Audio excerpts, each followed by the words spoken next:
From this video, I'm gonna show you how to validate the sign up part, which I created in the previous video. First of all, let's see what are the validations I have added. For the first and last name, the character length should be less than 50 characters. If I add some characters like this,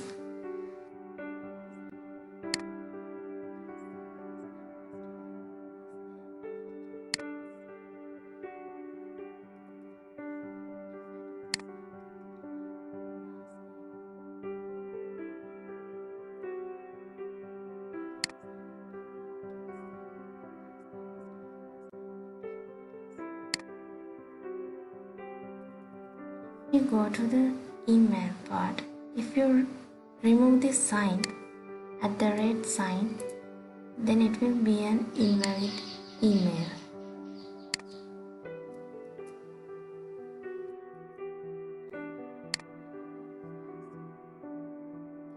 Length should be between 5 to 20 characters. If it is less than 5 or greater than 20, it will be invalid.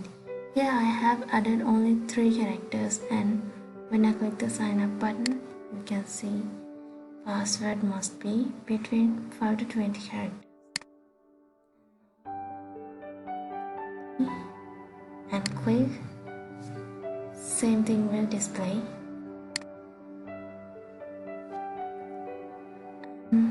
If you go to the mobile part, created this according to the Sri Lankan stand.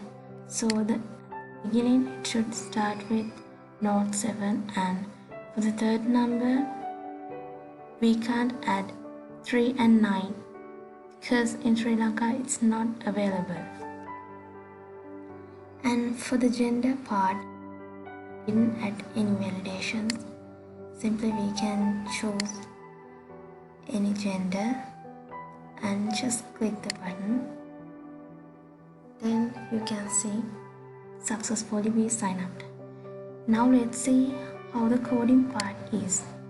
Of the index part, as you can see, I have included several label tags and input tags to the index part to display first name, last name, likewise the other rows.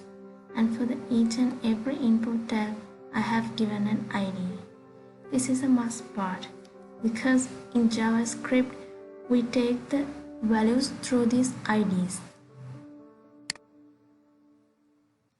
In here, for the gender, I have used selection option, and in the selection tag, inside it, I have used the PHP code.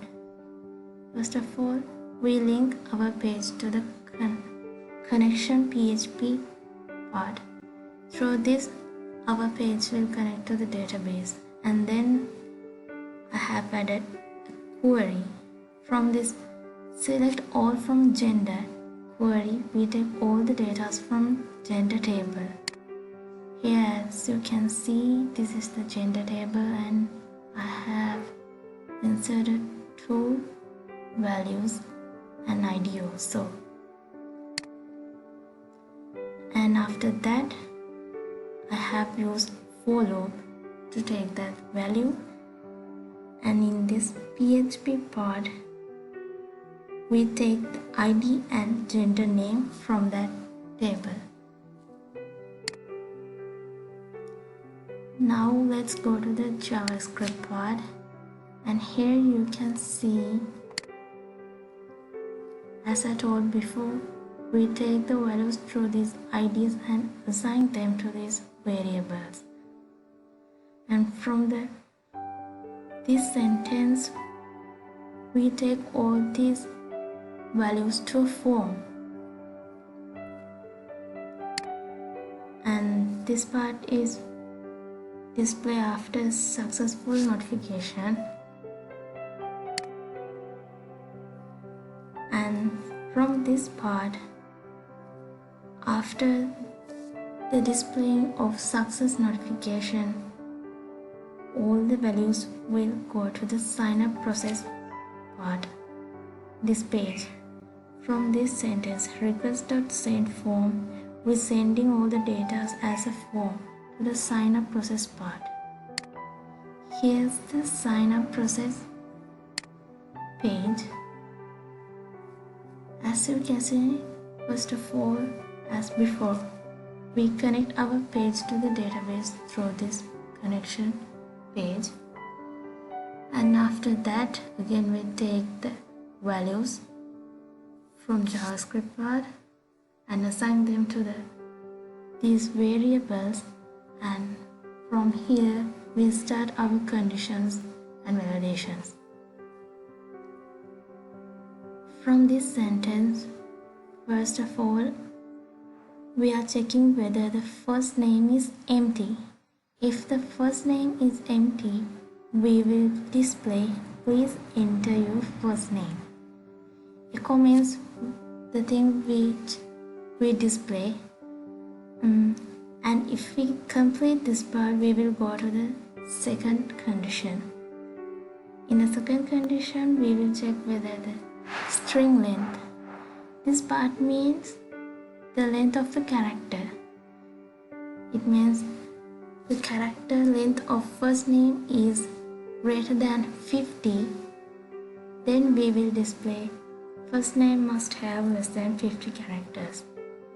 And again, we will check the same thing as before, last name, whether last name is empty.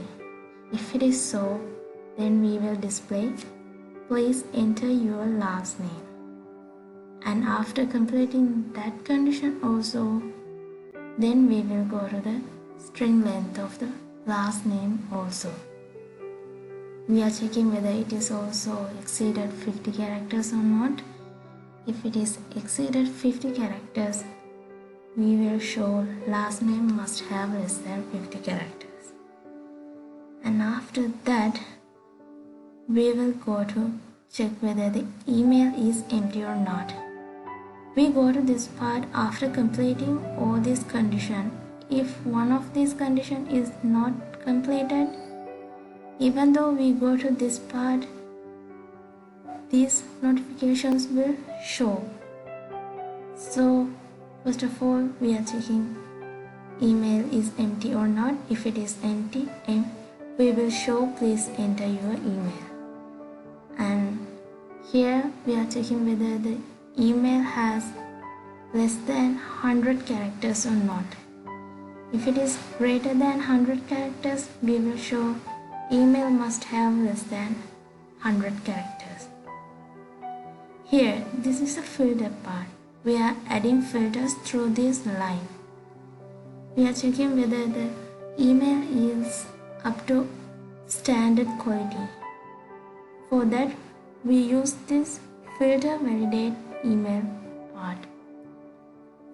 From that, we will validate it. And if it is not validate, we will display this invalid email. Here you can see I have used exclamation mark. From this mark, it means not. Without this exclamation mark, this sentence means please validate the email is up to or stands. If we put this exclamation mark, it means we are checking if the validations is not up to standard way, then we will show invalid email. After completing that, we will go to again check whether the password is empty or not. If it is empty, we will display please enter your password. And from there again we are checking whether the password is between 5 to 20 characters. This part means the length of the characters. And if it is not, again we will show password must be between 5 to 20 characters. And then from this part, we will check whether the mobile number is empty. If it is so, we will display please enter your mobile. After completing that also, we will check whether the mobile is up to 10 characters or not. Not even more than 10, not even less than 10. By using this exclamation mark with equal mark, it means not equal. We are checking whether the character length of mobile is not equal to 10. If it is so, we will display mobile must have 10 characters. And if you prove this condition also, then we will go to this condition, preg match. Preg match is used to check whether it is up to several conditions. Here I have add. First of all, the number should start with 0 and 7. And for the third number, we can only use 0, 1, 2, 4, 5, 6, 7, 8, except 3 and 9. And for the rest of the numbers, we can use from 0 to 9. As I shown before, here I have used exclamation mark. It means we are checking whether it is not up to these conditions. If it is not, then we will show it is invalid mobile number. If we prove all these conditions, then we will go to this query. From this query, we will check whether the mobile number and email has been duplicated or not.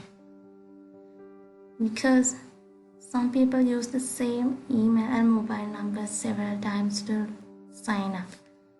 It is not good for security. So here, select all from user table where email, this table is taken from value of this variable, or mobile taken from the value from this mobile variable. And through this num rows, we will return the number of rows in the result set. This is depend on whether the buffered or unbuffered result sets are being used. This function returns 0 for unbuffered return sets unless all rows have been fetched from the server. So we'll check whether it is buffered or unbuffered by using this if condition. It is unbuffered, it's only display, it will give only 0. If it is fetched already, then it will give 1 or 1. So we can check it from there. And if it is greater than 0, we will display user with the same email or mobile already exists.